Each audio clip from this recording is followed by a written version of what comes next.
Hello everyone, this is Ann from the GXIV shop, also known as the G14 shop. Today we're going to talk about how to do diagonal folding using our scoring guides. Now diagonal folds for book folding, there's really about 8 steps, and then the 9th step you get to sit back and admire your handiwork. But the first thing you want to do when you're preparing for a diagonal fold is to get the right pattern, of course, and get the book that you're going to use. Now to prepare your book for scoring, you want to make sure that the front of the book pages are perfectly stacked, because when you go to do like a 180 fold, you'll always want to make sure that everything is stacked up, so when you do that it's perfectly level and neat in the front. So get your book and make sure that you have everything stacked first. Now, the second step is we're going to do a 180 score through the entire book using a 2cm scoring guide. So the 2cm, you can see here, it's 2 centimeters. And when we score in at that depth, then that will be our 180 fold right there, that 2cm. I hope you can see that. That's what it's going to be. And so we're going to do the entire book this way. Now, because we're using the scoring guides from the GXIV shop, we can score half the book, and then when we're done scoring half of it, we can flip it over and then score the other half. And that way we don't have to worry about those pesky last few pages that never seem to get quite as perfect as the first 400 pages. We always end up with those last 10 that just don't seem to line up. Well, this solves that problem when we can flip the book over. And because this is a perfect 2 centimeters, we don't have to worry about it, and we keep our book nice and level. So with that, I'm going to start scoring at the 2 centimeter. So this is our step 2 in the process. Put the scoring guide down, the 2 centimeter, and I use a seam ripper. I use the back of a seam ripper. It's just easier for me that way. So I'm going to score down through, and I move my page up into my frame. Now if you don't have a frame, PM me. I know exactly where we can get a really great frame for your book, so you know it holds everything in place. Another one, and we're just going to keep doing this over and over until this is a 400 page pattern, so 375. So I'll go through probably 200 pages and then I'll end up flipping this book over.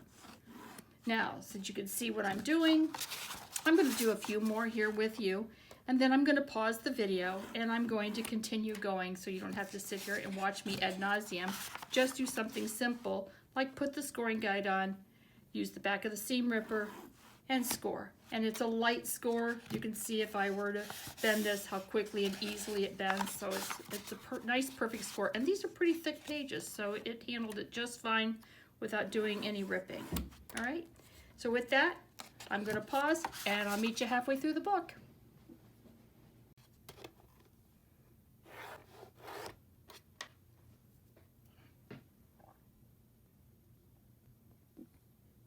Okay everyone, I'm back, and I've only been gone for about 10 minutes, and I have scored down to page 195.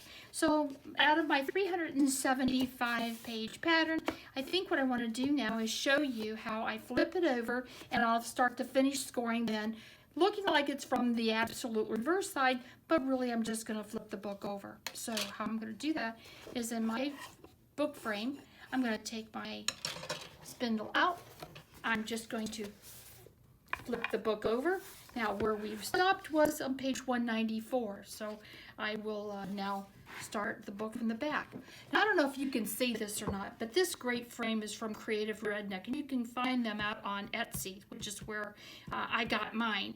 But this frame, it's small, but it has a backstop, and what makes this backstop really super cool is you lay your book right up against the back, and that keeps those front pages perfectly stacked for 180 folds. You don't have to worry about your pages sliding and angling as your book. You see how if you open the book, it'll start to slide angle. Well, with this, it doesn't. It's always at the back, and so no matter where you are, it stays to the back. So I love this frame. Check it out at Creative Redneck if you're in the market for a book frame. So now we're going to continue on with what we were doing.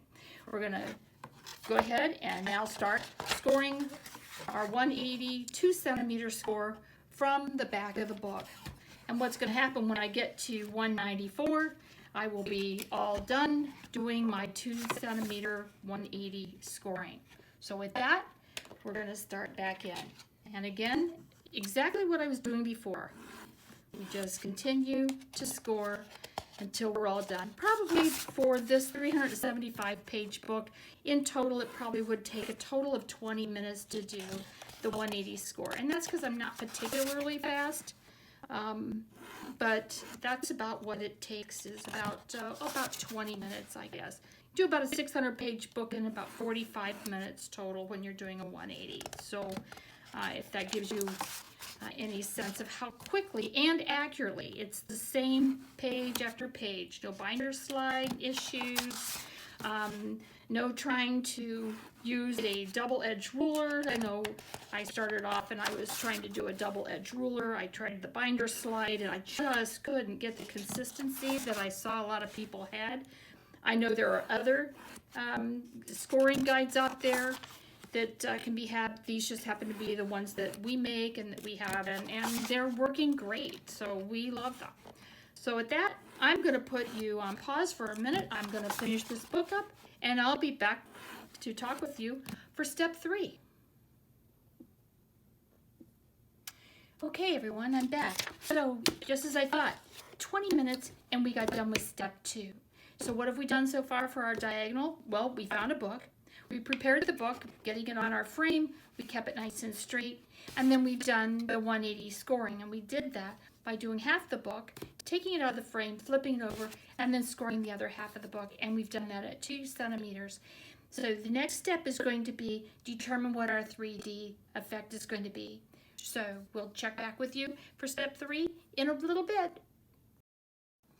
Hi everyone, it's me Ann again from the GXIV shop. We're going to go on now with our diagonal fold tutorials, and this is step 3, determining your 3D effect. So before you begin scoring now your diagonal lines for your 3D effect, we need to kind of determine, based on your pattern, what kind of a 3D effect do you want? Well, our pattern is going to be this dragonfly. I don't know if you can see that very well, but it's a dragonfly. And this dragonfly, I want it to look like it's flying out at me. So I want the dragonfly piece of it towards me, more of that 3D effect that it's coming at me, and the tail maybe like it's behind it, as opposed to maybe just a straight pattern like this, or the reverse.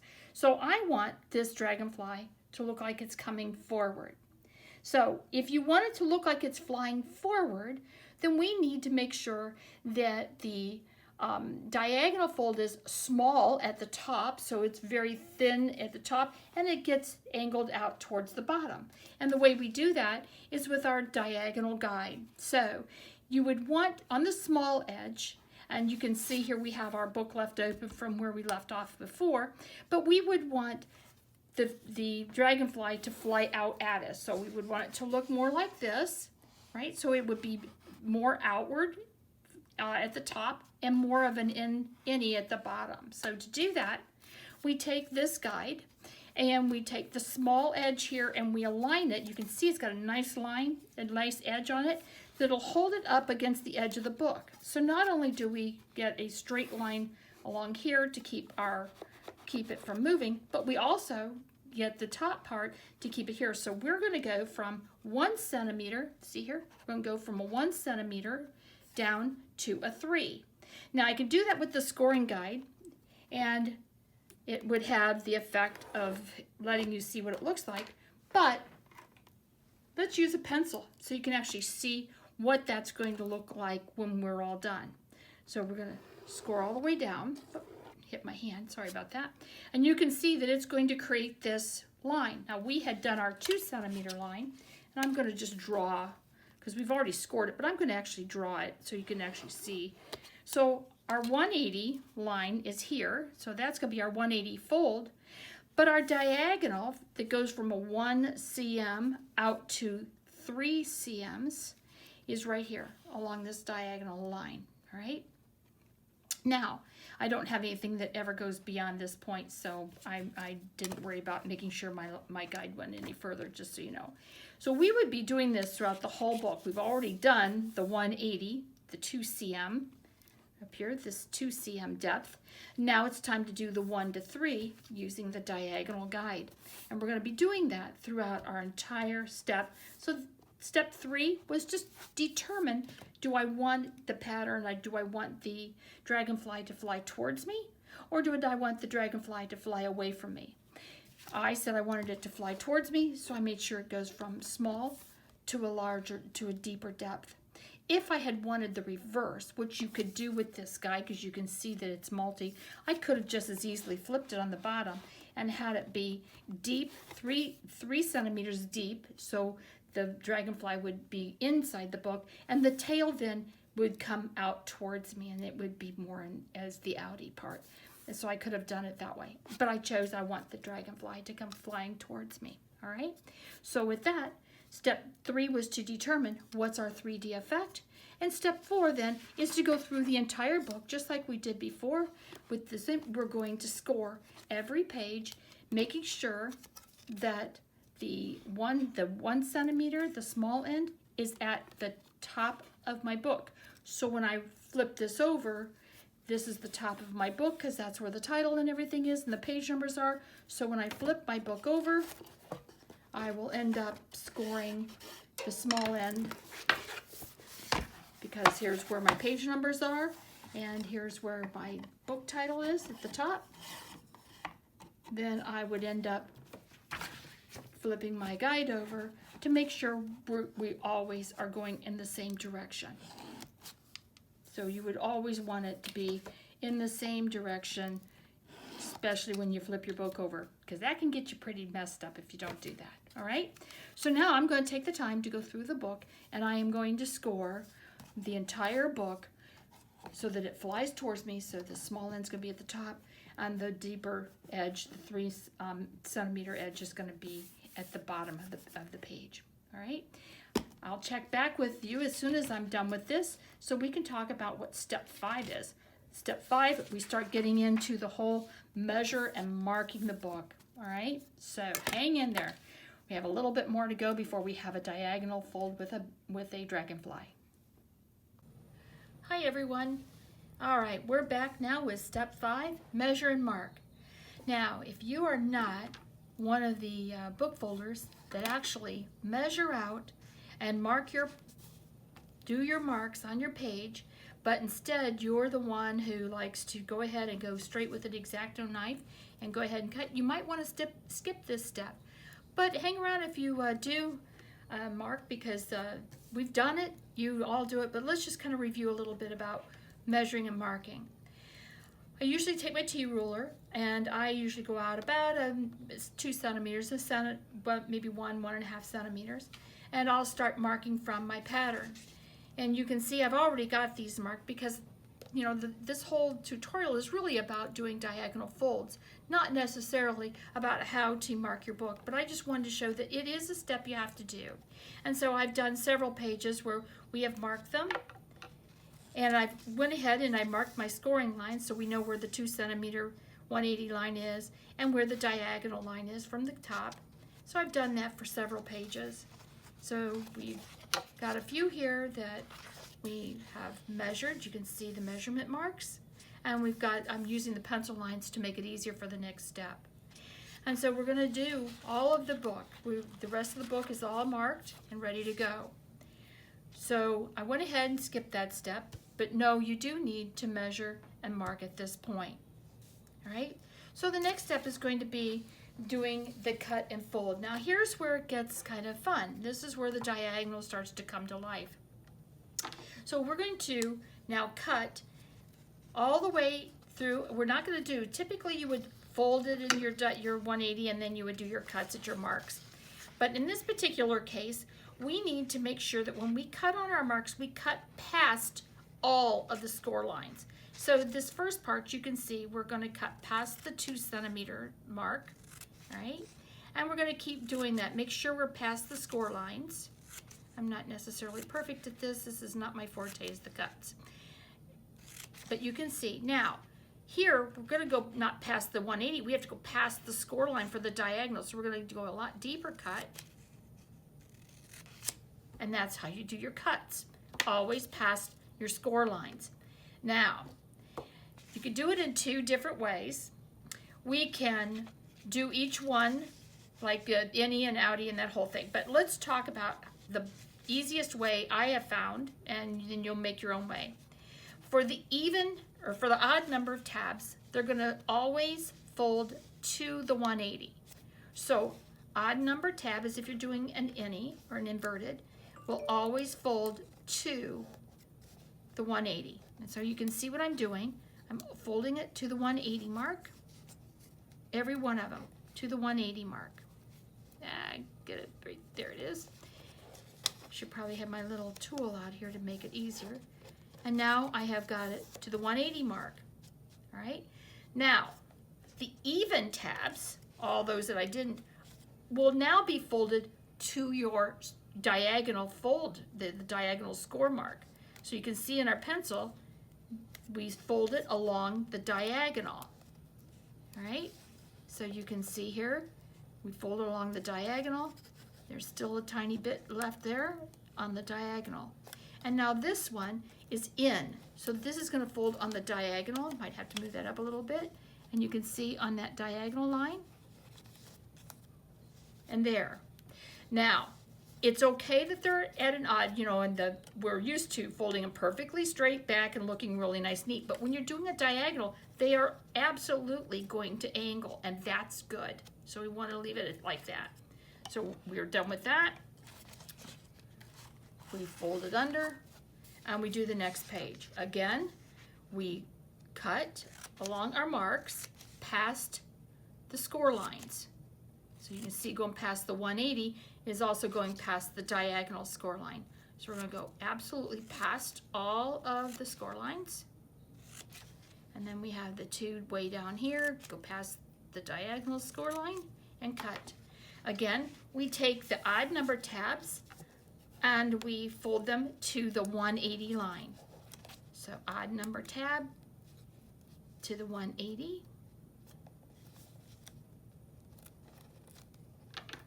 Some of these just don't want to go there. Odd number tab to the 180. Right? Say that often to myself to remind myself what I'm doing. I'm not one of those that can do every other one. And now the even tabs to the diagonal scoring line. And because we scored it, it makes it really super simple and easy to fold because it's just right folding on the score line. So you've got consistency, accuracy, and then this one wants to fold back here, so we'll put it behind those tabs. And we're going to do that. Again, past the score lines, both score lines. So we do our cuts, past the score lines. Again. Past the score line.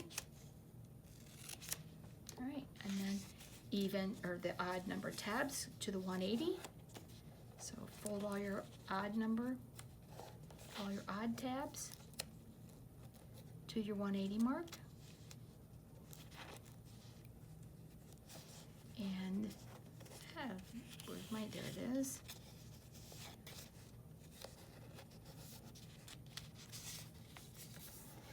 And the even tabs to the diagonal score line. And you can kind of get to see now how the pattern is starting to shape up. You can probably see what I had done till I got to this point. And you can see that the diagonal is starting to take shape.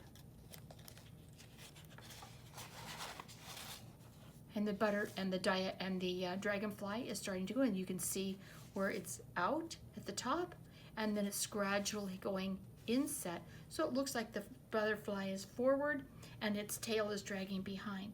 And that's the gist of doing this. Again, one more time, doing it together. I'm cutting past the score lines, all the score lines. Past the score lines. Fold the odd tabs to the 180, which is the 2 centimeter mark that we made, the score line that we made.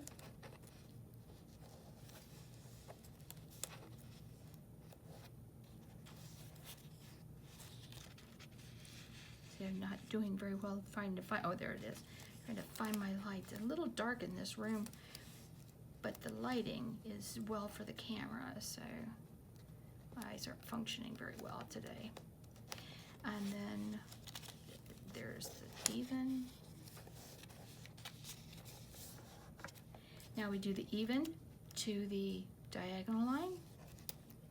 Again, to the diagonal line.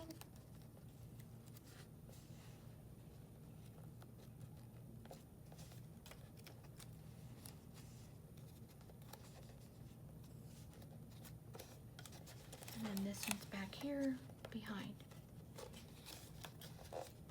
And that's how you do the cut and fold for the diagonal. Remembering that when you cut, you go past your score lines. You fold the odd number tabs to your 180 at the 2 centimeter, and you fold the odd tabs along the diagonal line. So whatever angle it is, that's the angle that you're going to fold them at, and that's why we have the score guide to take us along this top. So with that, we're going to pause. I'm going to finish up with this book, and we'll be right back to see what it looks like all filed, but you can see where we're headed. Thank you very much. I'll be right back. All right, everyone, I'm back. I have finished cutting and folding the book. And as you can see, we have a completed dragonfly. So we have now, ideally, this is what you want it to look like. All right, you can see how it steps out. You can see how it moves from the out and then is inverted in. And this is a diagonal fold using the 2 centimeter and the diagonal scoring guides. We did this in 8 steps. Step 1, we prepared our book. Step 2, we did the 180 scoring of the entire book using the 2 centimeter scoring guide. On step 3, we determined our 3D effect, decided that we wanted the dragonfly portion to be out of the book, where the tail, we wanted it to be more of an inset into the book. Then we did a diagonal score of the entire book. So just like the 2 centimeter scoring for the 180, we took our diagonal score and we scored the entire book from using the diagonal guide. Next, we did a measure and mark of everything. And then we went back and we cut and fold the odd tabs for the 180, and when we folded the even tabs to the diagonal line. And then step 8, we repeated steps 6 and 7, which was cut, fold the odd numbers, and then fold the even numbers. And now we're at step 9, which is admiring our handiwork. So with that, thank you for joining me. I hope you learned something.